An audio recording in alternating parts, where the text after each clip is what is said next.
Uubusin ko talaga kayo. Hindi ko kayo papatawarin sa ginawa niyo sa asawa at anak ko. Pinakain niyo sa ahas. Maggaganti talaga ako, tol. Namiss ko na talaga yung anak ko. Pinakain niyo sa ahas.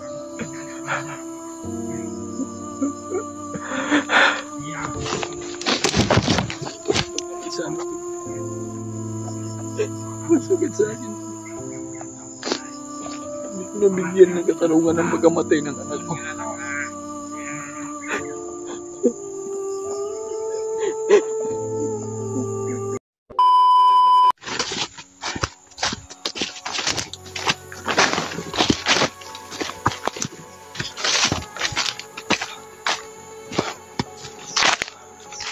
Asa ka to sa Brad Remark ba? Kuya Remark, ito yung problema. Si EG ka ha? Asa ka to palulong? Yun, sa sobrang lawak sa bundok, hindi natin sila makikita. Kapagod pa. Grabe yung ano namin ko.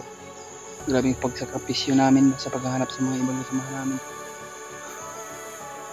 Pipilitin namin yung mga katawan namin ko para makita namin sila. Hanggat hindi tayo bababa, hanggat hindi natin makikita. Kita nyo naman tol, yung mata natin ay nagkuyat na talaga. Oo. Walang ayos tulog ba? Grabe yung mga bantin. Kaya hindi ko nga daghan dyan kaya basig tanag ko basig maambos sa buta ni. Kung giampo sa Ginoo Brad. Di kita magkahiwalay gabi yun. Wala nga nagtago kita. Kaya lisod yung kayo mag-lumbay. Kahit kayo mag-isa ka. Isa ka lang. Hirap talaga mag-isa to. Hindi natin alam kung ano mangyayari dati kasi natin hawak ang buhay natin. Mamaya maambos tayo at saka may mahuli. Hindi natin maano ba layo-layo na rin kami tol. Hindi natin matagna yung panahon natin tol para malay mo balang araw mabihag tayo. Malay mo yung ibang kasama natin mabihag, hindi natin alam tol. Kaya pray lang talaga tayo tol para sa ating kaligtasan. May mga aso. Nakuwalan yan, siguro nila yung aso nila ba? Baka naamoy yan siguro kana. Mga pakawalan yung mga aso na naamoyan tayo. Yun. Baka narinig nila yung tutukan kanina. Nakuwalan nila yung aso. Hindi siguro mga putukan. Di sa kabilang bundok. Mag-alas 5 na oras. Malapit na magabi ba? Kaya hindi kami makapag-video ng isang araw tol ay kami nagpapahinga ng maayos. Nag-charge pa kami ng mga cellphone namin. Meron kaming i-video para ma-update kayong lahat. Kung anong kalagayan namin. Sunod ba yung katong pag-wifi ba? Pag hindi gastong yun. Ganun na. Gastong ginag-load. Gastong yun. Nga mag-isod yung buwan. Signal. Kailangan mo magpapagta. Iba po yung packet wifi. Sana mayroong makabili tayo ng ganyan. Pamura lang naman yan. Mura na sa mga 20 plus siguro. Pero hindi na hindi magastos yung load. SIM lang talaga. SIM lang kasi yung lagay. Mas maganda yun kahit walang signal yan dito sa bilis kasi kumuha ng signal yun. Kaya nga. Sa atin yung yun, Brad, bago tayo maghanap ng mapagpahinga natin, maghanap muna tayo ng tindahan. Para makakain tayo. Sobrang gutom ko na talaga, Brad ba? Mukulo yun ang tiyan ko.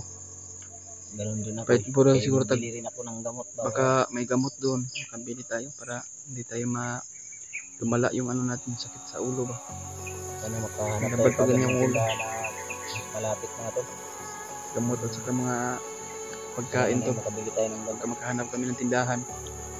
At sa aming paglalakbay mamaya bago kami maghanap ng ng matulugan namin ng siktihan to ba.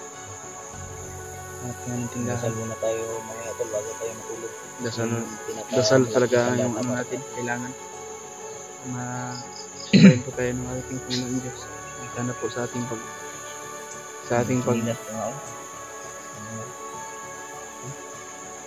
butas na ba sa tatak mo.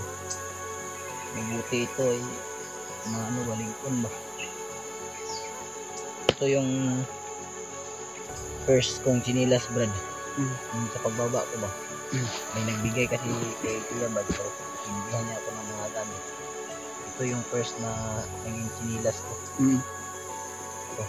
Iningatan ko talaga kahit butas-butas, no? Hindi ko talaga pinalitan dahil ito Wala ka yung bang ano, Brad? sa akin ba. Wala ka bang boots? May boots akong binili pero nasira ba. Baka mura lang siguro yun. Mahal yun pero siguro Kagaya nito. init at ano ba. Binili namin sabay kami nagbili nito ni kay Kuya Rino. Pero problema, Ano yung sa akin, Brad, na langkat yung spike niya ba. mabigat sa ano, pag mapuno yung putik yung ano dito. Sa sunod itong Pero masanay ka na naman kasi malapit naman siguro yung sahod. siguro. Bili ako ng boots. Sa akin nga hindi. Yung problema ko lang, Brad, magsahod sana ako. Problema ang ATM ko talaga. Kaya yung kulang ko. Yung kagaya na Kuya basta na ano ba, nang isaksak mo lang yun, pumasok yung sahod. Ay ganun pala yun. Siguro sa pagbaba ko may sahod na ako. Pero hindi natin nakalain, Brad, kung papasok o kukuha tayo ng ATM. Sana awa ng Diyos sa atin na makakuha tayo ng ATM. Mahal ba yan, Brad? Iwan ko magkano yung ATM ngayon. Hindi ko na alam. Magtanong pa siguro ako sa ano, sa may Iya ba? hindi naman tanong ko Kuya Bal. Robert? Para Papahinga naman tayo saglit. Lakad na naman tayo, tol. Nakanin kami tol. Siguro direksyon muna tayo sa Mitila. Mulang makaharang dyan sa ano.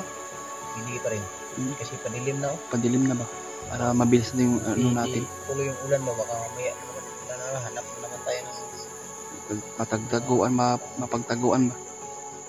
Hirap talaga pag ano, Brad, yung ako na pag-isa. Sobrang lakas yung ano, dalugdog ng langit na nakakatakot na. Nakakatakot kasi ano.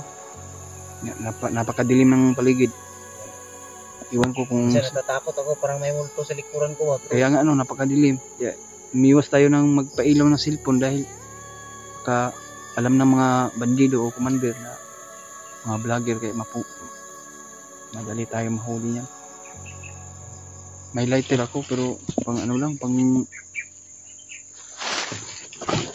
iwag ng ano, hanggaan na ba para tayo masyado makita.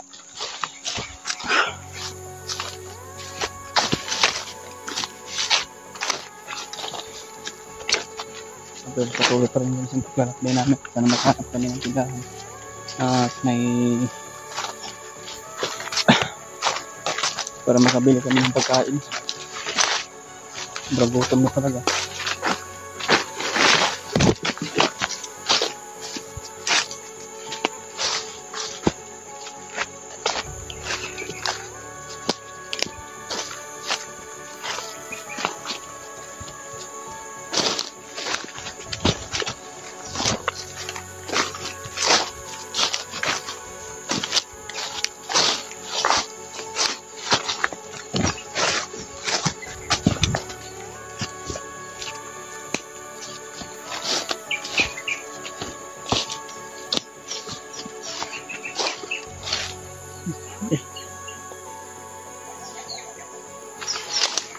Pagkalawak ng bundok to.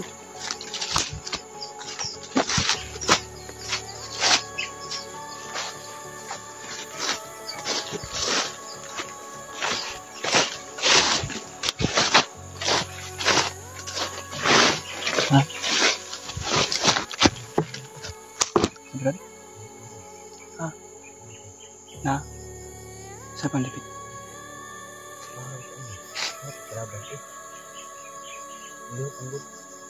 Yan sa basing tago na sila, Brad.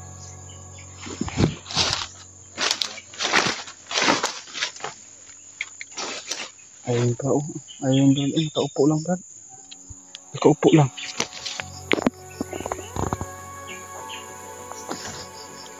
Parang naghanap sila ng tsimpo ba? Na masiguro ano tayo.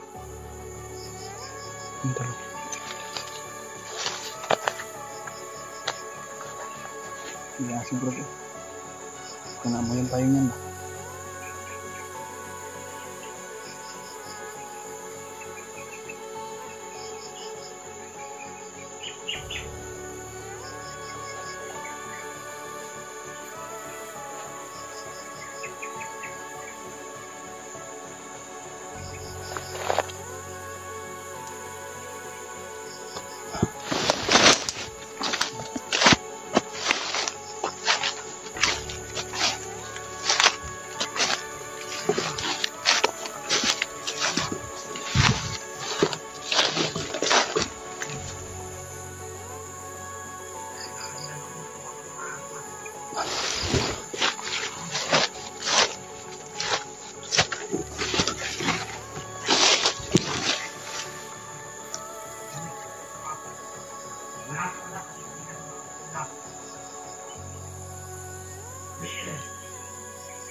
Pakinggan natin mga impormasyon nila, tol. Yung mga sinasabi nila.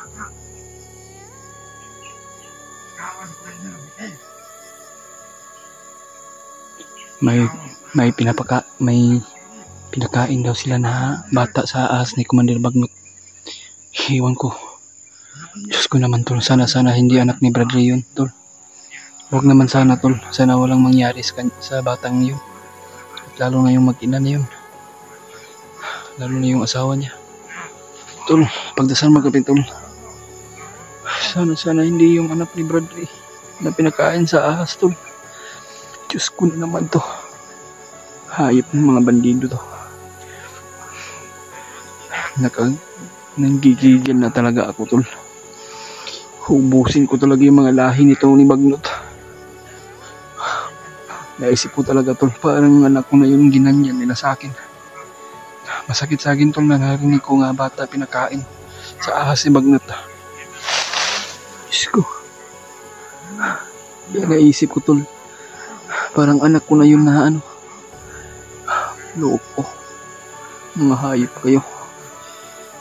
Uubusin ko talaga kayo. Hindi ko kayo papatawarin sa ginawa niyo sa asawa at anak ko. Pinakain niyo sa ahas. Maggaganti talaga ako, tol.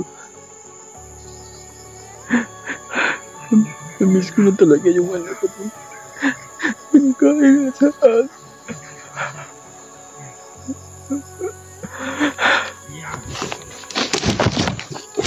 Sana to. Masakit sa akin. Hindi ko nabigyan ng katarungan ng pagkamatay ng anak ko.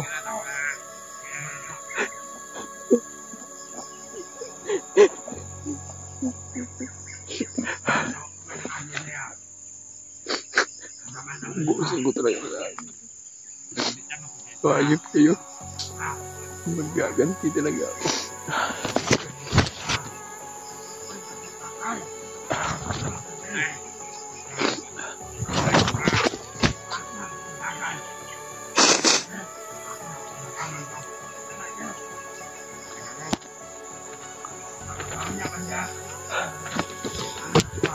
Gamitin ko talaga tagulilong, tol.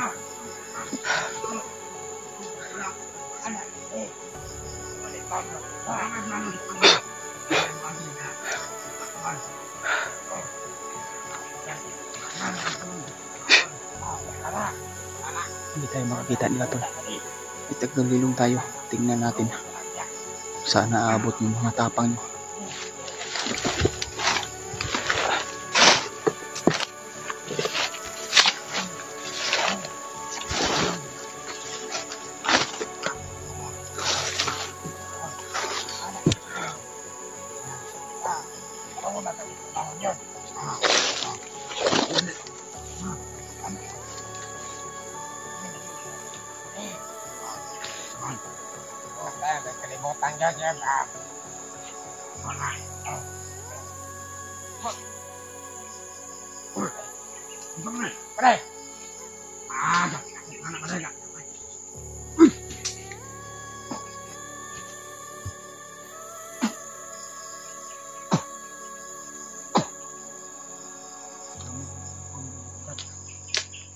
Wala ko siyang kita nito.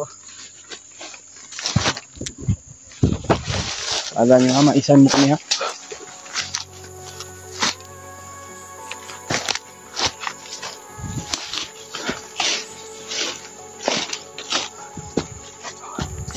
Yan ang lahat. Pinagamitan namin yung tagulilong tol. Na hindi kami nakikita. Puro lang kayo salita ha.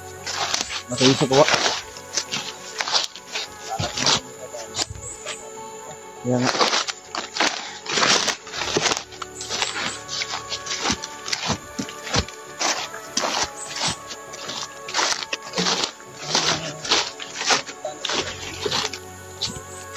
Focus natin, hindi na nagtatago lang daw. Sana ligtas siya, Brad. Sana ligtas siya na nakatago. Sana hindi siya mahuli.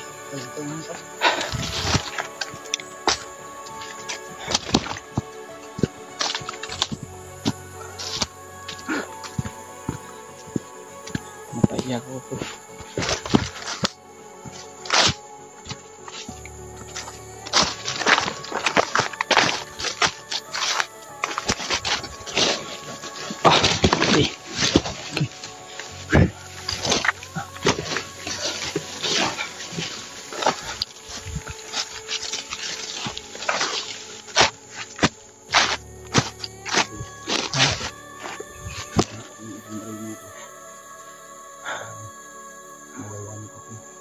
So, mag-up kami sa ruta para dali ta makuan.